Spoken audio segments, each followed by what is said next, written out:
네, 글로벌 증시 마감 시황 전해드리겠습니다. 뉴욕 증시부터 살펴볼 텐데요. 간밤 뉴욕 증시는 하루 만에 다시 하락으로 거래를 마치게 됐습니다. 주요 은행들 호실적이 나옴에도 불구하고 각종 경제 지표들이 나왔죠. 자, 이 경제 지표들 속에 확인되는 인플레이션과 또 이에 따른 연준의 공격적인 긴축 행보에 대한 우려, 결국 3대 지수는 일제히 하락으로 거래를 마치게 됐습니다. 3대 지수 종가 먼저 확인을 해보시죠. 자, 다우지수 먼저 보겠습니다. 다우지수가 그나마 선방을 해줬는데요. 전장 대비 0.3%가 밀렸습니다. 지금 34,451포인트 수준에서 거래를 마치는 모습 확인이 되고 있고, 자, 그리고 S&P 500 지수, 민감주와 성장주 섞여 있죠. 이쪽의 낙폭은 1%가 넘게 나왔습니다. 1.21% 밀리면서 4,392포인트 수준에서 거래를 마쳤습니다. 자, 그리고 그 중에서도 기술주 중심의 나스닥 지수가 가장 큰 폭의 그 낙폭을 좀 보여줬는데요. 나스닥 지수 보시면 2%가 넘게 밀립니다. 2.14% 떨어지면서 13,351포인트 수준에서 거래를 마쳤습니다. 시장에 영향을 미친 주요 키워드 두 가지로 꼽아봤습니다. 첫 번째는요, 경제 지표에서 확인되는 바로 인플레 상황입니다. 자, 그리고 두 번째, 이에 따른 연준의 긴축 행보의 확인입니다. 자, 일단 먼저 경제 지표들에 대한 이야기부터 꺼내보면요. 주간 실업보험 청구자 수가 나왔습니다. 자, 이 수치가 18만 5천 명인데 전주보다 18,000명이 늘어났고요. 자, 이게 월가의 예상치보다 더 많이 늘어났다라는 겁니다. 그러니까 고용 상황이 연준 입장에서는 썩 만족스럽지 않게 나왔다, 이렇게 풀이가 되는 것이고, 게다가 이날 미 상무부에 따르면 3월 소매 판매 지수도 함께 나왔죠. 월가 예상치는 하회했지만 전월보다 0.5% 확실히 좀 증가했습니다. 자, 그러니까 결과적으로 인플레이션의 여파는 확인이 됐다는 겁니다. 자, 그래서 이를 확인하는 듯한 연준의 발언도 이어졌는데요. 존 윌리엄스 뉴욕 연은 총재의 발언이 화제가 됐습니다. 한 방송과의 인터뷰에서 나온 이야기였는데, 기준금리를 한 번에 0.5%포인트 인상하는 이 빅스텝의 가능성에 대해서 질문이 나온 거죠. 자, 그러니까 이에 대해서는 합리적인 선택지다라고 평가를 뉴욕 연은 총재가 내렸고요. 인플레이션을 통제하기 위해서 신속한 금리 인상이 필요하다라는 이런 입장을 분명히 했습니다. 자, 바로 이런 점들을 반영하게 되면서 하루 만에 다시 하락으로 거래를 마친 뉴욕 증시의 상황이었습니다. 자, 그럼 이어서 업종별 흐름도 확인해 보도록 하겠습니다. 자, 업종별로 보시면 전체 업종 평균은 전장과는 아예 반대되는 흐름이었죠. 1.21%가 밀렸습니다. 그러니까 전체 업종 평균이 어제와 정반대로 어제는 1% 상승이었고, 오늘은 이번 때는 1%대 하락으로 나타나게 된 거죠. 상승 업종이 두 개가 확인이 됐고요. 그리고 나머지 업종은 일제히 하락이었습니다. 상승 업종에서는 에너지가 가장 좀 강했습니다. 자, 에너지는 최근 유가 상승과 더불어서 강세를 이어가고 있는 모습이고요. 어제 유독 약했던 유틸리티, 바로 이쪽에서 시장 대비 이번에는 좀 선방해 줬습니다. 0.01% 소폭이나마 상승으로 거래를 마치게 됐죠. 자, 반대로 가장 크게 떨어진 섹터는 IT였습니다. IT 쪽에서는 무려 2.5% 가까이 큰 폭의 낙폭을 보여줬죠. 2.45% 밀렸고요. 자, 이 밖에 통신 서비스와 함께 경기 소비재 이쪽도 각각 1.8%, 1.5%대 밀리는 모습 확인이 됐습니다. 자, 그리고 금융주들도 연이은 하락이 나타나는 것도 특징적이라고 볼 수가 있을 텐데, 금융 쪽에서는 이날도 1%가 넘게 하락으로 거래를 마치게 됐습니다. 자, 이번엔 이어서 종목별 흐름도 확인을 해보겠습니다. 자, 종목별로 보시면 하루 만에 다시 맵을 뒤덮고 있는 이 빨간불의 향연입니다. 자, 보시다시피 오랜만에 기지개를 켰던 대형 기술주들과 성장주들이 다시 한번 또 인플레와 연준의 긴축 우려에 따른 국채금리 급등에 따라서 재차 휘청했던 하루였습니다. 자, 먼저 대형 기술주들부터 보실 텐데, 자, 시총 1위인 애플부터 먼저 확인해 보겠습니다. 자, 애플 보시면 애플이 연속적인 강세를 보이다가 다시금 좀 내려왔습니다. 자, 그런데 하락폭이 상당히 컸죠. 애플은 전장 대비 무려 3%가 넘게 급락하는 모습 확인이 됐습니다. 자, 애플의 낙폭도 이렇게 상당히 인상적이었는데, 그리고 마이크로소프트도 이에 못지않은 급락세가 연출이 됐죠. 자, IT 쪽에 비상등이 좀 들어왔습니다. 마이크로소프트는 2.7%가 넘게 떨어지는 모습, 일제히 이렇게 빨간불이 짙게 확인이 되는 모습 확인이 됐고요. 자, 그리고 오른쪽에서 보시면 통신 서비스 쪽에서 구글의 모기업인 알파벳이 2.3%가 넘게 밀렸습니다. 그리고 메타 쪽에서도 2% 넘게 2.24% 뚜렷한 낙폭을 보여주면서 하락 마감이 됐고요. 그 아래쪽에 이렇게 넷플릭스 같은 종목도 2.65% 크게 떨어지는 모습 특징적으로 확인이 됐습니다. 자, 그리고 또 하나. 이 경기 소비재 섹터를 대표하는 아마존과 테슬라의 움직임이 상당히 좀 인상적이죠. 전장만 해도 큰 폭의 반등이 있었는데 다시 한번 급락세를 보여줬습니다. 일단 아마존이 2.46% 크게 떨어지는 모습이었고, 그리고 홈디포 같은 종목도 1.9%, 테슬라가 특징적으로 많이 떨어졌습니다. 3.65% 급락하는 모습이었는데요. 특히 테슬라 쪽에서는 CEO인 일론 머스크가 트위터를 인수하겠다 뭐 이런 이야기를 전하면서 더 큰 폭으로 하락 마감하게 됐죠. 테슬라는 거의 4% 가까이 급락하면서 거래를 마치게 됐습니다. 자, 그리고 이어서 반도체 관련주들도 보실 텐데, 이 오랜만에 상승으로 돌아섰던 필라델피아 반도체 지수가 이날 다시 한번 또 뚜렷하게 하락으로 거래를 마치게 됐습니다. 반도체는 부진의 늪을 빠져나오기가 쉽지 않은 영국인데요. 비메모리 관련해서 일단 반도체 업종 시가총액 1위인 엔비디아 보시겠습니다. 자, 엔비디아는 요새 두드러지게 부진한 모습이죠. 자, 이날도 특히나 급락하는 모습 나타났습니다. 4%가 넘게 떨어지는 모습, 4.26% 하락하면서 엔비디아가 크게 떨어졌고요. 자, 이 밖에도 퀄컴이라든지 인텔 그리고 브로드컴 같은 대표적인 종목들도 일제히 짙은 빨간불이 나타났습니다. 자, 그리고 메모리 쪽에 이 마이크론 테크놀로지 같은 종목도 일제히 하락으로 연출이 됐고요. 자, 그리고 아래쪽에 보시면 반도체 장비 쪽이죠. 어플라이어드 머티리얼즈나 램리서치 같은 반도체 장비 쪽까지 일제히 약세를 보인 하루였습니다. 자, 잠시 특징적으로 볼 수 있는 건 이런 가운데에서도 이 IBM은 좀 파란불이 들어오죠. IBM은 모건 스탠리의 호평 속에서 상승으로 마감이 됐습니다. 자, 그리고 아래쪽에 내려와서 금융주들도 확인해 보겠습니다. 아래쪽에 금융주들 보시면요. 사실 이 은행주들의 호실적 나오기도 하고, 그런 국채금리도 재차 급등세를 보이고 있는데, 이 은행주들이 주가가 참 부진합니다. 자, 그나마 이 결제 쪽에서 보시면, 결제 쪽에서 비자라든지 마스터카드, 그리고 아메리칸 익스프레스 같은 이 종목들은 그나마 선방해주는 모습이죠. 비자는 다소 떨어졌지만, 마스터카드와 아메리칸 익스프레스 같은 종목은 상승으로 거래를 마쳤습니다. 다만 페이팔의 경우에는 어제와 마찬가지로 이 월마트 실적 발표 후에 연이은 밀리는 모습 확인이 되면서 소폭 좀 떨어졌습니다. 자, 그런데 문제는 은행 쪽이죠. 은행 쪽에서는 사흘째 약세 흐름이 계속 이어집니다. JP 모건이라든지 뱅크 오브 아메리카가 특히 3%가 넘게 급락하는 모습이었죠. 그런데 시티그룹은 그나마 선방해줬지만 웰스파고 같은 종목이 예상보다 낮은 실적에 이쪽은 주가 급락세를 보여주면서 거래를 마쳤습니다. 자, 그리고 그 오른쪽에 이 버크셔 해서웨이 같은 종목도 오늘 연이은 하락을 보여주면서 0.5% 밀리며 거래를 마쳤습니다. 자, 그리고 헬스케어 쪽도 확인해 보실 텐데, 일단 헬스케어 쪽에서 존슨앤존슨과 일라이릴리 이 두 종목이 일단 조금 떨어지는 모습 확인이 됐죠. 자, 그런데 에브비 같은 종목이 좀 특징적입니다. 에브비는 전장에 사실 워낙에 좀 많이 밀렸습니다. 5%가량 밀리면서 큰 폭으로 떨어졌기 때문에 이런 쪽에서 반반 매수가 들어오면서 이달은 2%대 분명한 상승으로 거래를 마치는 모습 에브비에서 확인이 됐고요. 자, 반면에 또 화이자나 머크 이런 쪽에서는 큰 폭의 상승 움직임이 나타나주지는 않았습니다. 자, 그리고 이 밖에 유나이티드 헬스그룹 이쪽에서는 실적 추정치를 상회했음에도 불구하고 소폭 0.4%대 하락으로 거래를 마치게 됐습니다.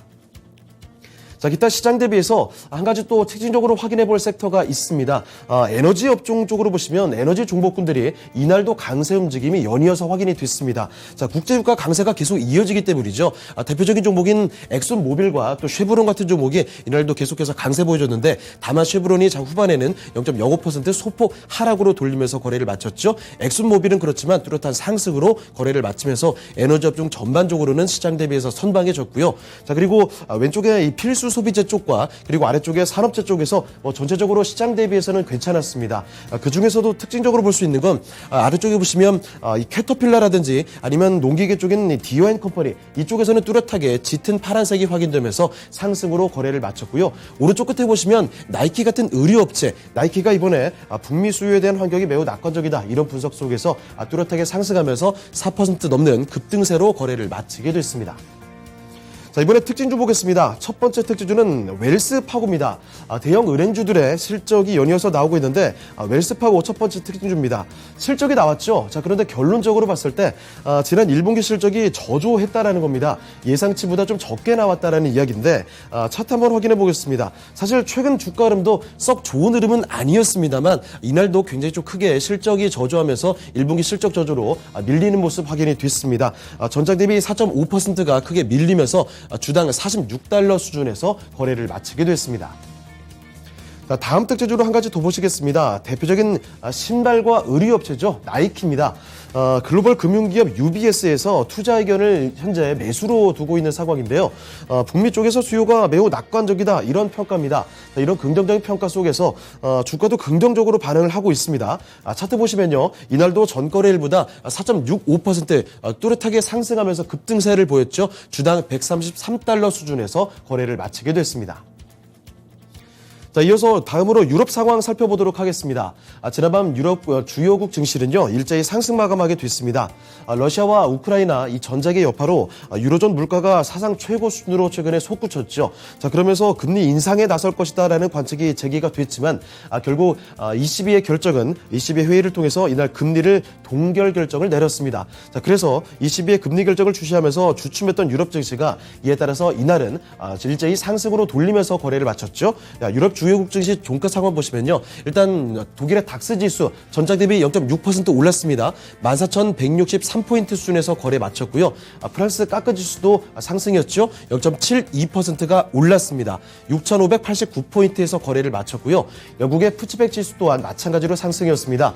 전장 대비 0.47% 오르면서 7,616포인트에서 거래를 마쳤습니다. 자, 이번에는 상품 시장으로 넘어가 보겠습니다. 상품 시장에서 먼저 국제 유가부터 확인을 해보시죠. 유가는 EU가 러시아산 원유에 대한 제재를 가할 수 있다. 바로 이런 우려감 속에서 상승 마감이 됐습니다. 3거래일 연속으로 상승세를 보여줬는데 이날 뉴욕타임스에서는 EU 당국자들이 러시아로부터 원유 수입을 금지하기 위한 방안에 대해서 초안을 마련하기 시작했다. 바로 이런 보도를 내놨습니다. 자, 그래서 이날 뉴욕 상업거래소에서 5월물 WTI 가격은요, 전장보다 2.6%가 올랐죠. 자, 그래서 배럴당 106.95달러 수준에서 거래를 마쳤습니다. 104달러 아니고요. 106.95달러 수준에서 거래를 마치게 됐습니다. 자, 그리고 국제 구리 가격 보시죠. 요새 구리 가격이 금, 은과는 좀 달리 움직이고 있습니다. 전거래일에는 금과 은이 오르고요. 구리가 좀 내렸다면 자, 이번 장에서는 금과 은이 내리고 구리가 하루 만에 좀 올랐습니다. 구리 자체도 사실 매일 좀 오르락 내리락 하는 경향을 좀 보여주고 있죠. 자, 구리 선물 보시면 전일보다 0.1%대가 이렇게 올랐습니다. 0.14% 오르면서 1,313.5달러 수준에서 톤당 1,313달러 수준에서 거래를 마치게 됐습니다. 자, 그리고 이어서 금값 확인해 보겠습니다.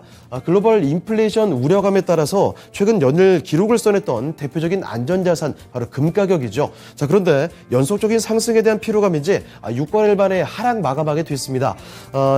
강세를 이어간 데 따른 되돌림 심리로 이 정도로 풀이가 될 수 있을 텐데 뉴욕 상품거래소에서 6월물 금 선물 가격이요.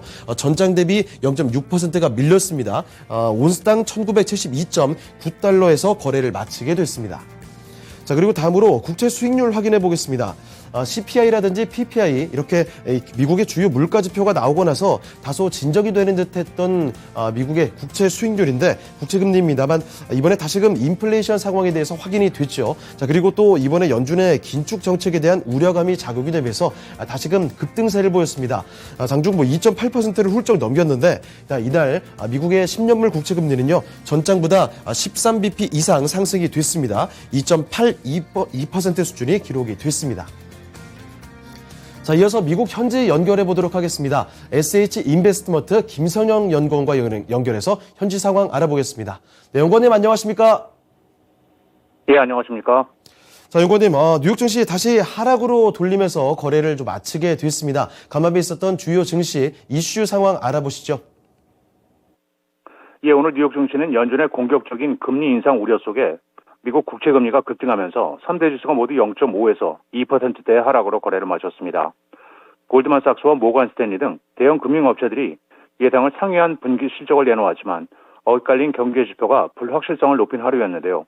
먼저 미시간 대학이 발표한 4월 미국 소비자 태도 지수가 전달보다 크게 개선된 65.7을 기록해 예상치였던 59를 상회했지만 3월 미국의 소비자 물가 지수는 11년 내 최대인 전달 대비 2.6% 상승해 예상치였던 2.2%를 상회했고 3월 미국의 소매 판매는 전달보다 0.5% 증가에 그치면서 예상치 0.8%에 미치지 못한 점이 인플레이션 상승과 경기 위축 가능성을 높였다는 분석입니다.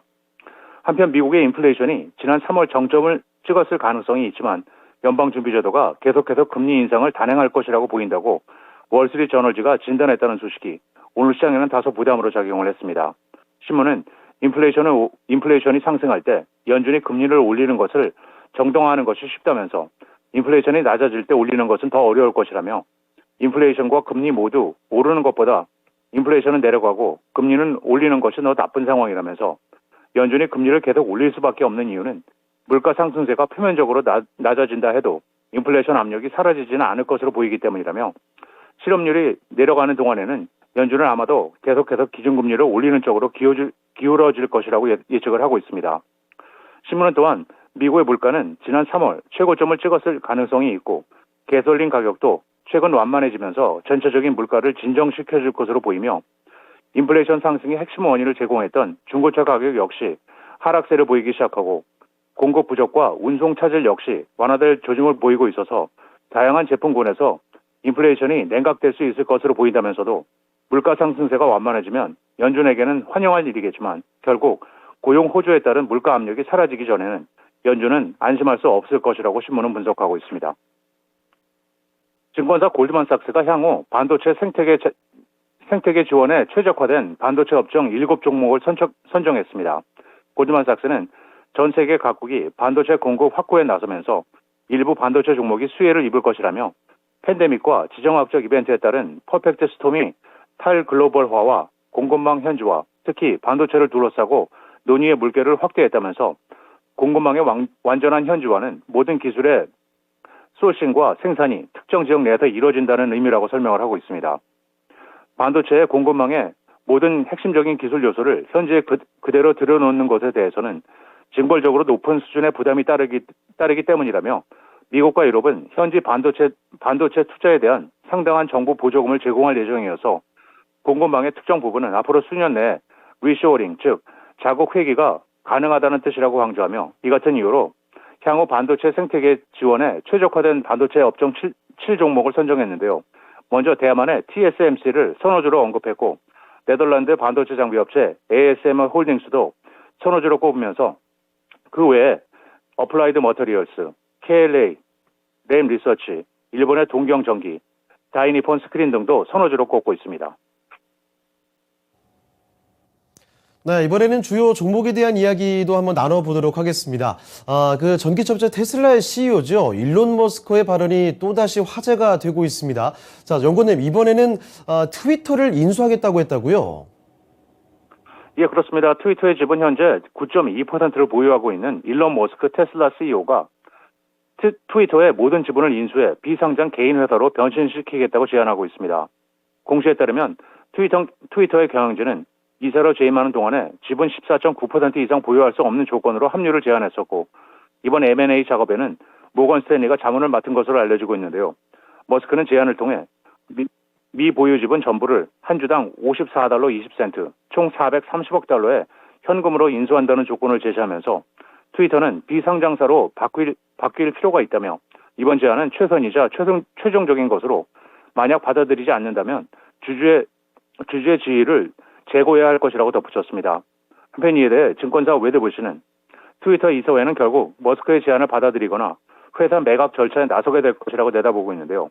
하지만 일각에서는 약 1년 전 트위터의 주가가 $70 이상을 기록했던 만큼 머스크가 제시한 금액이 주주와 이사회가 받아들이기에는 너무 낮다는 평가도 제기되는 가운데 머스크 CEO는 최대 주주로 밝혀진 지난 1일 트위터의 주가에 약 38%의 프리미엄을 붙이면서 이 가격이 최대치이며 최정치라고 강조하고 있습니다.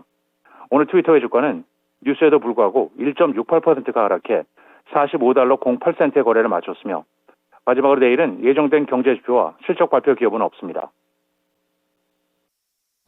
네, 지금까지 SH 인베스트먼트 김선영 연구원과 미국 현지 상황 알아봤습니다. 네, 연구원님 오늘 말씀 고맙습니다.